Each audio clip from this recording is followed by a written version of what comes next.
Happy Halloween, everyone. This is Illiterate. This week we are covering Guillermo del Toro's Cabinet of Curiosities. I just checked out the new Netflix series. I'm hanging out with my buddy Taylor. Hello, I looked into the history of horror through the centuries. It's a horror anthology series, and if you're new to the show, we have covered a lot of different horror things, including Del Toro or earlier this year. But we have a lot of things that are going to be referenced in this episode because we've already branched off and done deep dives into some of these things. So we have a plethora of episodes for you to go back and listen to. But today we're going to kind of get to the spine of some of these things and chase down what in the world is a Cabinet of Curiosities. Del Toro's back at it again. Hit show on Netflix. It's in the top 10. I love horror with like a strong moral, really central themes. Really strong characters. So, I'm just kind of happy with my popcorn. This is perfect for Halloween weekend. It's Illiterate, everybody. Yeah. Oh, God. Yeah. Horror to the max. And like you said, Cabinet of Curiosities is the title. We'll just jump in right there. What is that?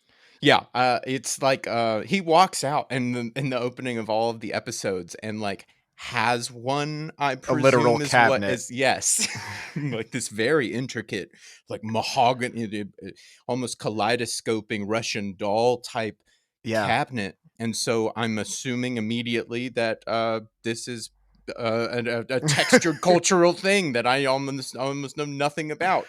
So I can't wait to find out what in the world this really is and how scared I ought to be of it.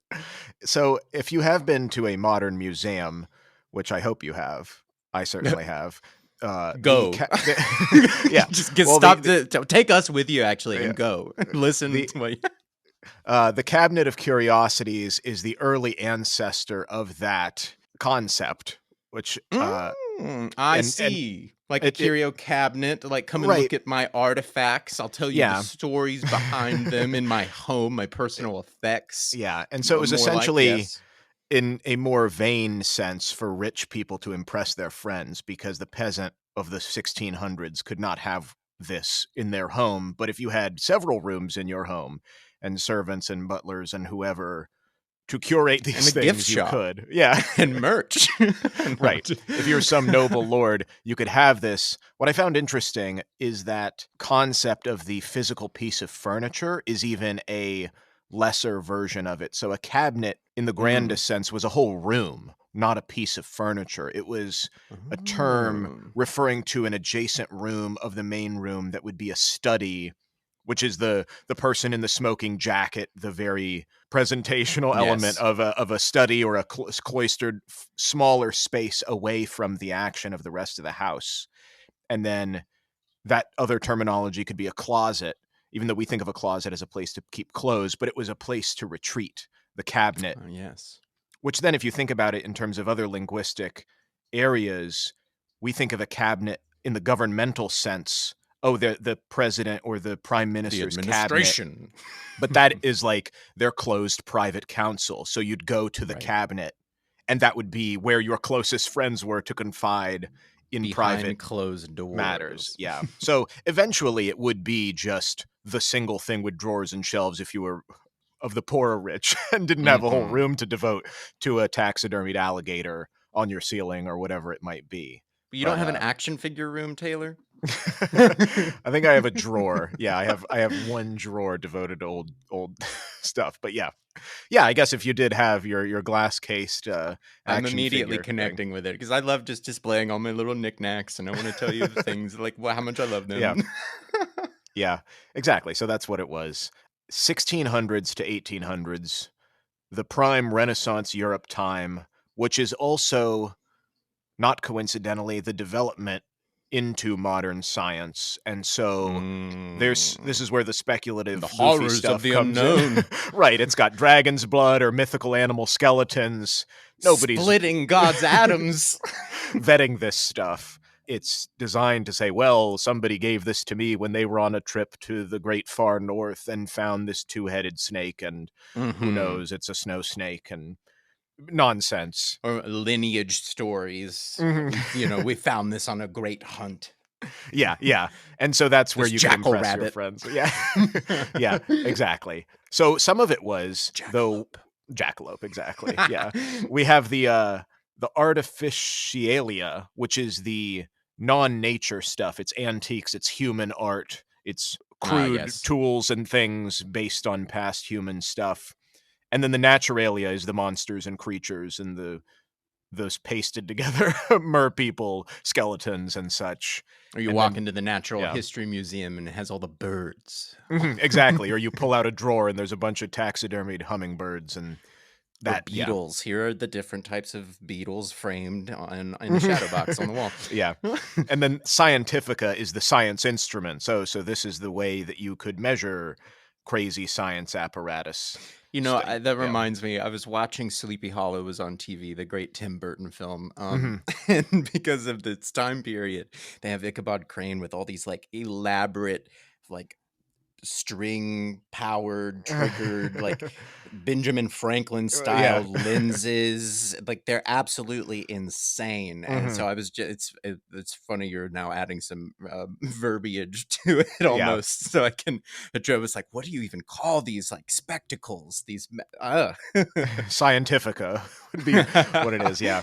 The one that people in America may know, which is on the later end of it, 1860s, and Mm. he really turned it into, I think, more of a campy, self-referential thing, is P.T. Barnum opening this Oh, sort of yeah. stuff up. It's for the gullible masses. "Hey, check out all this weird stuff across," and by that point, it's on the dying end, and Mhm. so The people are attraction. Come less see the amazed by Yeah. this as the world opens up, and as the Enlightenment progressed, this Which is where fits we get right into yeah, Nightmare yeah, Alley, actually, there you go, kinda, so, yeah, yeah. yeah. It's right around the time also as science is becoming more lucrative and the curiosity isn't just, "Well, that's weird." No, let's figure it out. The Mhm. anomalies people are like, "Well, this is misleading. We want the rule, not the exception. We wanna Right. learn about snakes, not the one two-headed snake that Right. is The or one isn't." the only one that will ever exist. Right, right. So that's, and then also with that, you feel this inflection point. I looked at most of the big public museums we know about, the London British, the Louvre, the Charleston, which was the first one that opened in the USA. They also open in the late 1700s. So it's Ah. this merging. Ah. Evan, you'll like this, and anybody that's on the West Coast and wants an oddity, the Atlas Obscura of places, the Mhm. Museum of Jurassic Technology is Mm? 5 minutes away from my house in Los No. Angeles. Yeah, it's in Culver Really? City. Yeah, it's A this journey. yeah, it's what I had seen it described as a museum about museums. Most Oh people my that come in, gosh. they're like, "What is this place?" It's very much a witty, self-conscious homage to this sort of private Cabinet of Curiosity museums. There's no Let's Jurassic go. technology. It yeah. Please. Let's It go. begs you to ask, "What is all this junk? What does this mean?" But it's a meme in Illiterate and of live itself. from Yeah. the Yeah. So, I'll post a link to that or, something about it if you wanna check it out Incredible. in the show notes, but these sorts of things still exist in a satirical, fun fun joking kinda way. Well, it's Uh instantly like, yeah, I'm seeing that, the trajectory here of, like a room, a Mhm. cabinet, and then culturally where we want to put things that are special to the story of our Yeah. culture becomes a museum, a whole building, like, okay, this is And all yeah, kind of yeah, yeah. making sense. And Exactly. it's not so disconnected from all my action figures on my shelf. No, exactly, because you bring up a good point too about the story, and this is why Guillermo is using it as a Exactly. framing device, is because, hey, this skull, this thing, this action figure, it means something in relation to this narrative.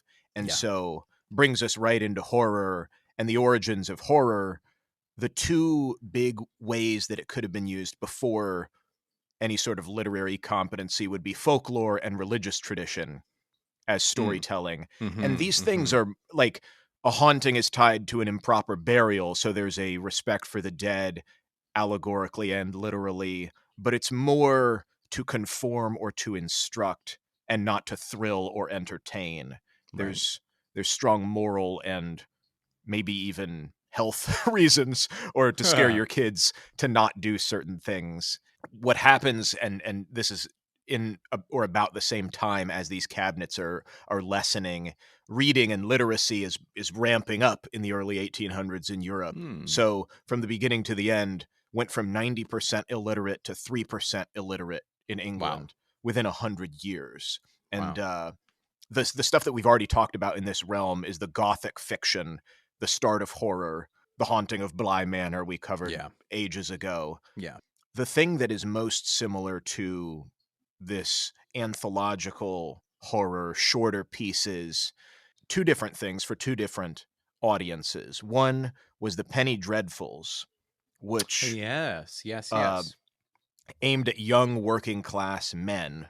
And I loved this description to share with your friends. It was the Victorian equivalent of video games Uh, because they just really targeted over 100 publishers, more than 1 million sold a week, working class men to and from their just job, and they're sharing them and they're talking about them. And the penny side of it, for some context, because yeah. Dickens is in this time. The Penny Dreadfuls sold for a penny, of course. Dickens was serializing his novels, and his, though, were a shilling, so 12 pennies Okay. for a section. So you think, well, I'm saving 11 pennies reading this schlock as opposed to Right. reading some Dickens.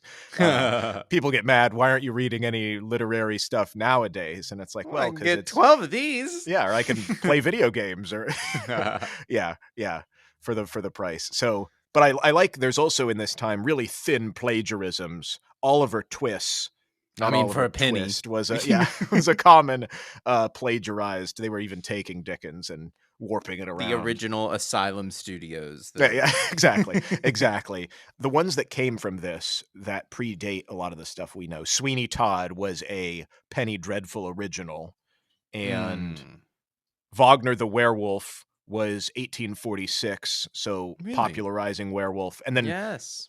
Varney the Vampire was in it, and so this precedes Dracula by 52 years. No. And a lot of the Wow. tropes of vampire stuff and the sharp teeth, the canines, yeah. 52 years. Yeah. My God.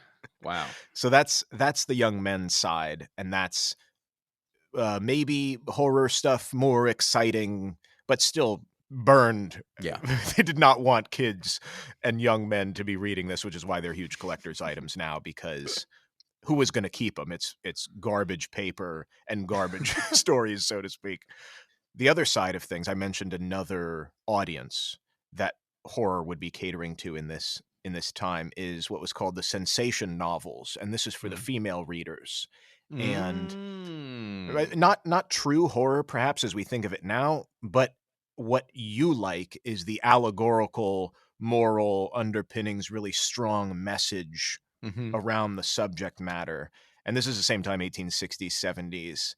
And the big thing that's happening is a loss of identity, because a lot more record keeping is taking place, industrialization and literacy, and especially women in this time as well. I see. Uh, it reminded me a lot, even though it's not as direct. It's, like I said, it's more abstract. But the slasher stuff that we talked about a couple weeks Yes. ago, because it is taking the shocking subject matter of the Gothic stories, but instead of setting it in a castle, it is adultery, kidnapping, insanity, murder in Yeah. middle class life in the Yeah. Victorian era. Trying to actualize it Yeah. for its audience. Mhm. Yeah, so it's saying, "Hey, this stuff happens here now, Yeah. not in a castle in the Middle It's not out Ages." there Or somewhere. It's yeah. closer than you think. Yeah, That's yeah. Eh just keep doing that. Eventually, we keep pushing our metaphors to put them out there. Eventually, we got to pull them back in, and that's what revitalizes the old cliche. Sometimes, eventually, that becomes the outer evil. No, no, no. It's the inner. It's closer. It's a lot closer than you think. Yeah, and like you said, with the metaphor stuff being close, or I find, like, horror, it has to be a metaphor for it to mean anything. It always, the fear is a larger fear or a bigger question. If it's just the monster going after somebody and they survive, Right. but evil still lurks, it's like, no, the most cogent ones have to do with larger fears of a society, or larger fears as a human, fear of darkness, Yes. fear of, Which yeah. is why I loved Halloween Ends. For anybody who wants to know my thoughts on Halloween Ends, go to my letterboxd. If following up from last week, I loved it, and I have a Yeah. whole spiel about it. People have been. I almost pitched like, should we just do a follow up episode? But no, just talk to me somewhere else about that. But yeah, I that's exactly the point here, and that's what I was seeing in Halloween Ends, and that's what I was really seeing in all this Del Toro stuff. All three Mhm. episodes immediately very strong, trying to make a point, trying to say something, trying to connect and pull you in to where you're not saying, "Oh, that's somebody I don't know. That's somebody not like me." No, no, no. There's somebody you know that person, or they're a little bit like you, and Mhm. watch out for this right turn. Watch out for Yeah. that. Yeah, Yeah. it's doing a very good job of being on, I think, in terms of not being condescending and not putting the message too far out there where it's too far for the audience to grasp. I like it's like the very first episode is a character that you don't necessarily like him right off the bat, and it's kind Mhm. of pulling on, pretty relevant political themes right off in the first couple lines. But at the same time, he's a full character. That's the work of an amazing actor as well. But he's a full Mhm. character and he is human. And I relate to parts of what he is, what emotionally, what he's frustrated about. Yeah. And that's what pulls you in. And that's what pulls you in through all these. They're taking some characters that you don't maybe. Oh, it's funny. He's that, but he's actually this. There's a turn there, but can I trust him? That's interesting and it's intriguing. These are I'm really seeing very quickly they're introducing full Mhm. developed characters and that have a Mhm. full place in the narrative to say something. This harbor is for a point and for a reason. Yeah, and that's also reflected on the opposite side towards the audience. So what I mean by that is they did some studies and there's this big 5 personality test which is pretty unchanging. It can fluctuate a little bit, but if you're really low or really high on these different factors, it's unlikely that you will completely switch unless you have some Mm, traumatic or amazing life experience, but usually traumatic. But one of them is openness, and specifically openness to experience. So people who like horror films are statistically more likely to score highly for a preponderance to be open to experience, like which is would jump out of a interesting. plane. Yeah, yeah, yeah, exactly. Or go to a random Right. convention, like we said. Yeah. Uh, so Oh trying new God. things and Oh yeah. no. Am I open? I always thought I don't. 'Cause Yeah. didn't last week I just tell people to go to any convention? Yeah, well, that's why I mentioned it. Yeah, I think that's the thing is so there's a connection between, oh, because it doesn't make logical sense Right. scientifically why you would want to be scared or induce Right. a negative Why am I experience. doing this? Like Yeah. I'm drugging myself. I'm Yeah. just dosing myself. Ah! But if Next you have episode. yeah, yeah. If you're higher up on the scale, you're more likely to find something in that because of your personality Hmm. wings, and with that is also imagination, intellect, if you're more likely to be Hmm. open. So it goes both ways where it's the content reflects that, and then the audience also is drawn to those sorts of things. Uh, Mm. which leads us to a subtopic that we hadn't really talked about in any of our other horror stuff, which is the connection metaphorically between horror and the LGBTQ plus Mm. Hmm. experience and influences related to horror. But this extends. The reason I bring it up is because as we're in this time frame, early horror, Europe 1800s, it's hard to categorize because people didn't write about this Hmm. openly, but Yeah. there's a lot of consensus around Bram Stoker, who wrote Dracula, being a closeted gay man. Like I Mm. said, much literary speculation around this, and then the whole metaphor and symbolism and presentation of Dracula Right. That makes c- sense. connotes that, Yeah. and him being a close friend of Oscar Wilde, who was sentenced to hard labor for a sodomy conviction. He was a good friend of Bram Stoker. He started writing this a Right. couple months after that happened Well, it's to his dear friend. interesting. Yeah. It's centrally the LGBTQ, plight in horror. It can speak to the two major forms of horror: is the inner horror, the external Mhm. horror. And so, if you are in the point where you are in total harmony with your sexuality, but it is society who doesn't accept you, that's an external. Mhm. If you are having a battle with it, if you are not totally up to speed with it, but you feel like your parents would accept, that's an internal. Mhm. And instantly you can see two very different movies that can spawn right off of that, and then just hundreds of variations. I mean, that's Yeah. really at the core of basically any of it. If anybody wants a crazy recommendation of one of the best LGBTQ horror movies of all times, the second Nightmare on Elm Street Mhm. film is legendary for being one of the most almost overt LGBTQ horror films of all time. And it's in Yeah. one of the triple, the crown jewel series. Yeah. Um, but it's so clear when I tried to put it in clear terms like that, because as soon as you do, it makes total sense of why. Oh yeah, you can really find that in a lot of horror, even Yeah. when you didn't expect it. It's probably in a ton of movies you're not even looking at it for. Exactly, and that was the thing too, especially this time and place where we're saying, "Oh, horror is allegory and metaphor and speaking to something else when you can't talk about it." Bram Stoker, Exactly. Boom. he didn't mention Oscar Wilde ever in any writing, even though he was one of his best friends and a super famous person. But if you think about it, it's like his friend of 20 years has gone to prison immediately after he writes a novel which could be Mm, considered about sexual repression and fear. hmm. It is all you could do almost in this time and place if you did want to Right. say something about it, which is super interesting as now Don't you love film art? You can just comes in. say Yeah. things and be like, "No, I didn't." Yeah, yeah, yeah. It was about World But it War says One. in the Yeah, story, it says this is exactly what happens. Yeah, but that's the story. yeah. Art's beautiful. And when somebody, yeah, makes their own inference, you say, "Yeah, you're right. So are you." Yeah. And the opposite. Uh, that I Uh, think from that the Art thing, as yeah, cover for the yeah, LGBTQ plight is yeah, start. it's all over the place. Yeah. So Dracula, then staying with that piece of work, really does start the horror film situation. There's going to be other ones before that: Nosferatu, Yes. Cabinet of Dr. Caligari, silent film Yes. stuff. But really, since I'm doing this episode, I'm going to say that's where it marks this is the description of horror for this genre, because silent film, it's horror was even like battle scenes or Nightmare Alley, drug addiction, Right. whatever stuff. It's not what we think of as horror. And even Dracula in some places was marketed more as a mystery film, which was a known thing, trying to solve Yeah. this crime, what's happening. But I feel like that horror label has it's always been the case. People say alien, is it sci-fi? Is it horror? Is it not enough of both? Is it horror always gets added on to things perhaps, and then what is the primary genre? It's hard sometimes.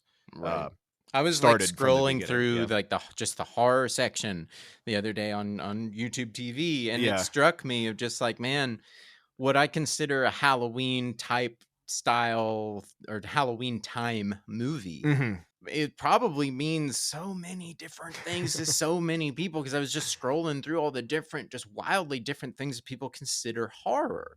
Yeah. I've got the triple, 3 series in there. I've got, a lot of just the big, iconic Mhm. characters. I'm thinking Flashy, Exorcist. But I was looking through there, and in that collection, there are psychological things, and like a Sandra Mhm. Bullock movie, or like it's like it runs the gambit of just like things I didn't even like consider necessarily. And I'm doing a bad job of having titles off the top of my head, but I'm just like, it's not just slasher movies or Hellraiser. Mhm. What people consider horror, it very easily blends in and out of all sorts of different genres. And that's where it's so frustrating almost as a horror fan to be like, to be almost thinking that that's what horror is, when honestly horror could be winning best picture, but they're calling it a thriller. You know what I mean? Yeah, You yeah, know yeah, what I or mean? yeah, it's like, is 51% of the scenes do you experience dread or Right, terror? right. Then it's horror? I don't know, it's How do like, you I measure watched that, you know? I watched a Minority Report recently which is Mm, that's a straight up thriller, but you're biting your nails the whole time because you're right, worried, and it's got this creepy sci-fi conceit behind it, and there's right. some jump scary stuff too in my mind. Like I jolt out of my seat when things happen. Got So an yeah. interesting title that just came to mind. This is kind of random and out of nowhere, but a 2008 film by Clint Eastwood called Changeling. It's about a true story about Oh, I love that one. Yeah, yeah. yeah, it's a wonderful movie. It's about a mother whose child goes missing, and the child is returned to her, found and returned, and she is certain that it is not the same child, and she is admitted to an insane asylum. Mhm. The story goes is that this uncovers that there was an actual serial killer killing children, and that her child was actually missing, and that there were a Mhm. lot of children that were missing. And so halfway through the movie, she's getting admitted into an insane asylum, and then a serial killer is found. And so at It's what horrifying. point does it become a horror movie? Because that Yeah. has all the makings of one. And I remember feeling that watching it in high school, going like, this is marketed like a drama with Angelina Jolie and like Yeah. a wool cap in the 20s looking like a flat, like, Yeah, but yeah. it's she gets admitted into an insane asylum, and there is a child murderer roaming the street and picking up children. And Yeah. it's in the movie. It's in just And it's all its graphic. Yeah, material it's in them. yeah. It's great. Yeah. It's an incredible movie, but but nobody's calling it a horror movie. Why? Because they wanted to go for like Academy run. Like Yeah, it's I yeah, was like, I think it's a horror movie. there's so much to it. I wanted to just pin one thing that I looked into historically as the horror stuff is coming out, because like I don't even necessarily think of the old monster movies synonymous with Jason or Freddy or whatever, because those movies from the 30s are more atmospheric, gothic. Mhm, mhm. It The isn't about Universal monster movies, The yeah, yeah. Wolfman, The Mummy, The Invisible Man. Ooh, go listen to our episode on that. We do That's true. an incredible episode on that. Yeah. But I love those cast of characters, and there's a feel about all of those films that definitely solidified what I think of as horror. And when I go to Universal Studios, I like seeing the Wolfman and the Yeah. Invisible Man and the Mummy and Frankenstein. Those are that is really where Mhm. horror has solidified for me. So I'm glad that you actually do say that, because I don't necessarily think of Michael and Jason and Freddy, but I think when I'm like looking for TV fodder to walk around the house, and kind of maybe I'm falling. Yeah. Well, it's to me, those they're two distinct things where Right. if you showed a 14-year-old the Wolfman, they would say, "Well, this isn't scary. Right, right, right, right, right. This is" so, not that just tastes have changed, but techniques have as well. So the thing that I looked Oh at yeah. was the jump scare, because to Yeah. me that is, well, where's the if you're writing one, where where is something gonna jump out? Where is somebody actually gonna go, "Huh," and be scared or have a dread or have a false jump scare? So this happened pretty quickly after the old monster movies, and it Hmm. comes from a B movie that I recommend that I have seen called Cat People from Ooh. 1942. Have you seen this? No. Yeah, Cat it's people. yeah, it fell out and then fell back in and now is a classic or in some, national registry of whatever of movies. The premise being that this woman is worried that she has carried on this curse from the people of her homeland in Serbia and is going to Mm. turn into this cat person.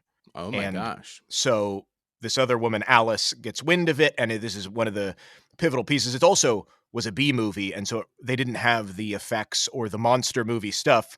So they rely heavily on dread, you wondering what's happening, and they don't overdo it. They milk it just the right amount. So at the pivotal moment, Alice is being followed, and you know that this woman has the potential to turn into a cat, the person who's following Oh her. my You're god. worried. She's going between street lights to try and stay in the light. She's running. It's Yes. the clacking of heels.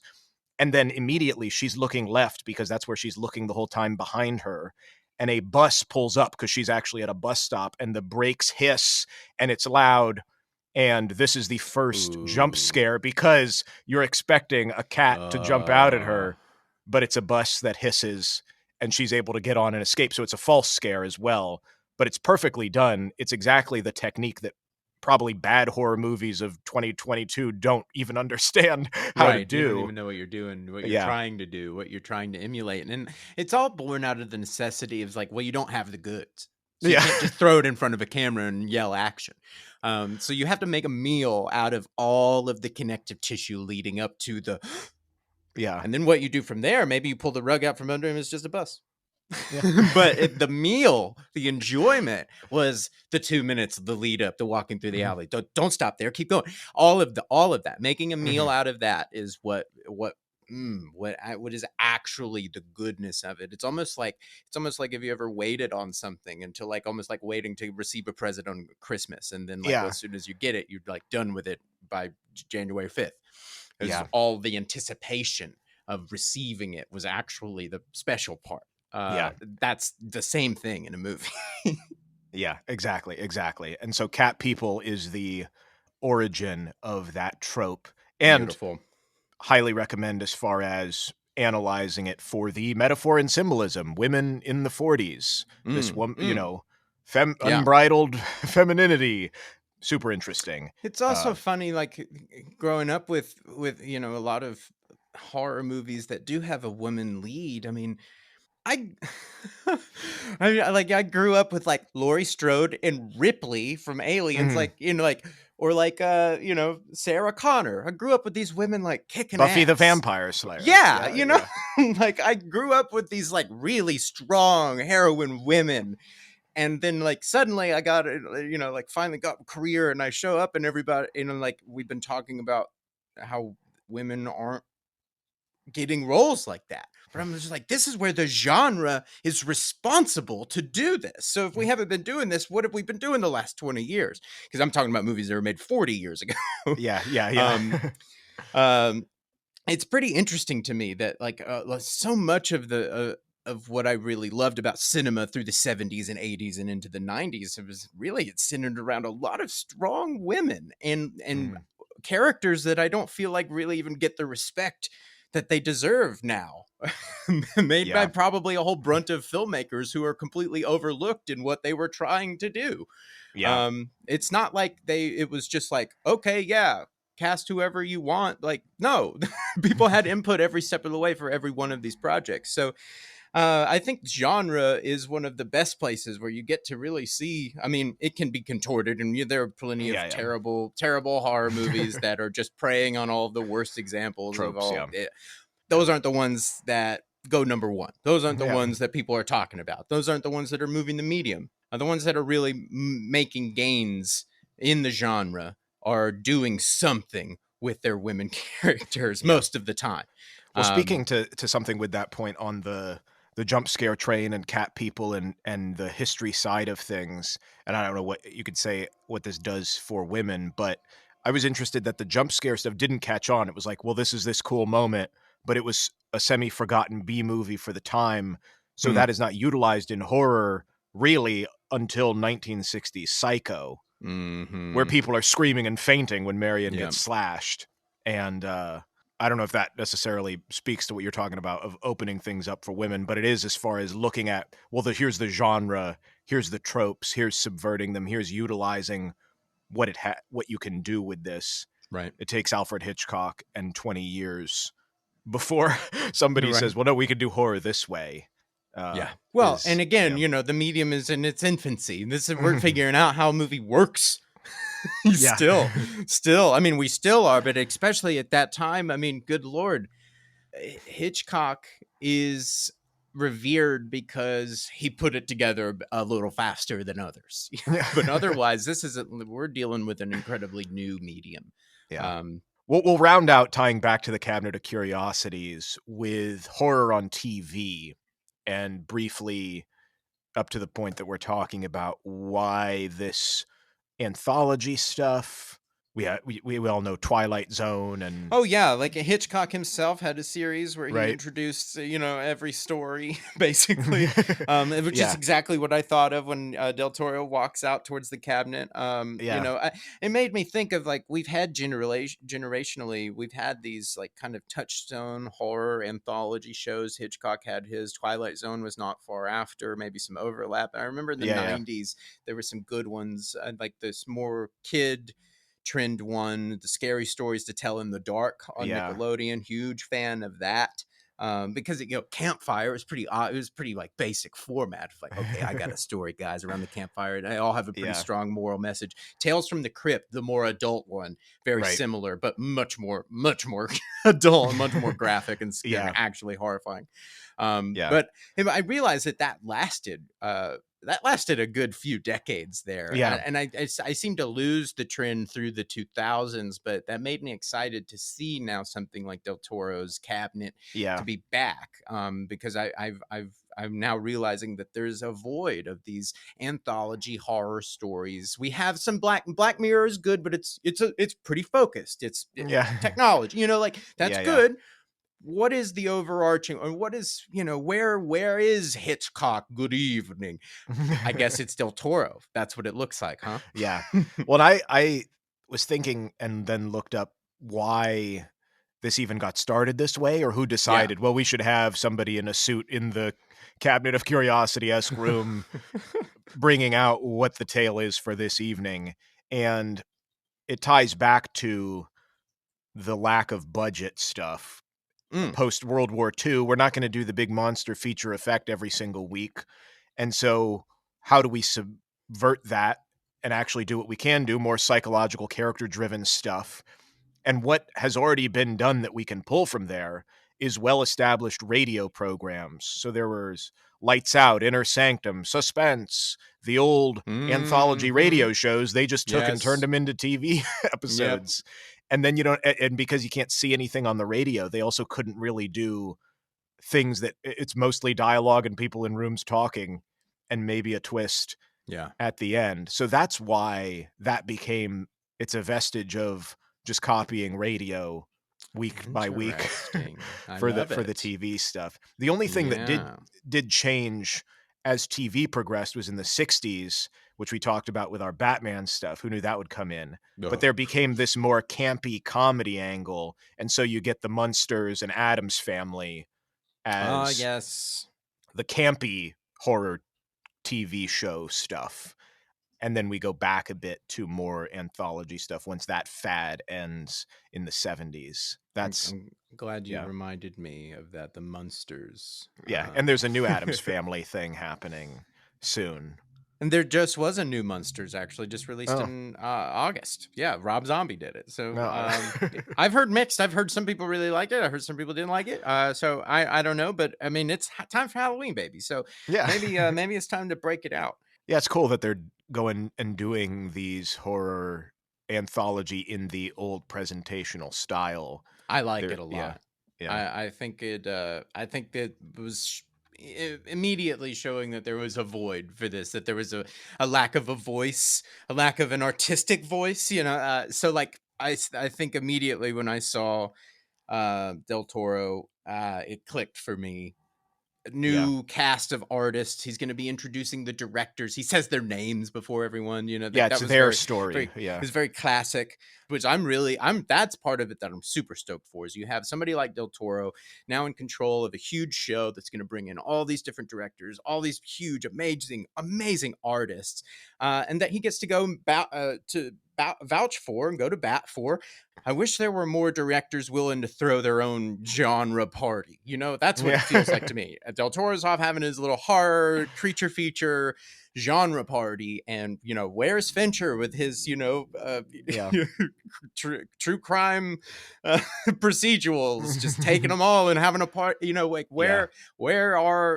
feel like there's more room for more mentorship if people want these careers and to be these famous. Trust me, because my name's on it. This is how you do it. Yeah. Very well said. Man, this is perfect for Halloween. I hope everybody's in the spooky season. I hope everybody has a nice and safe Halloween weekend. Check out all of our episodes. Taylor, what are all of our other episodes? We have so much Halloween content. We have a Halloween episode about the actual holiday. Different from our Halloween episode we just did about the franchise. Yeah. We've also got Candyman. We did... Ooh, that was a good one. Lovecraft Country. Books of Blood, Haunting of Bly Manor. Stephen King twice for different reasons. Yeah.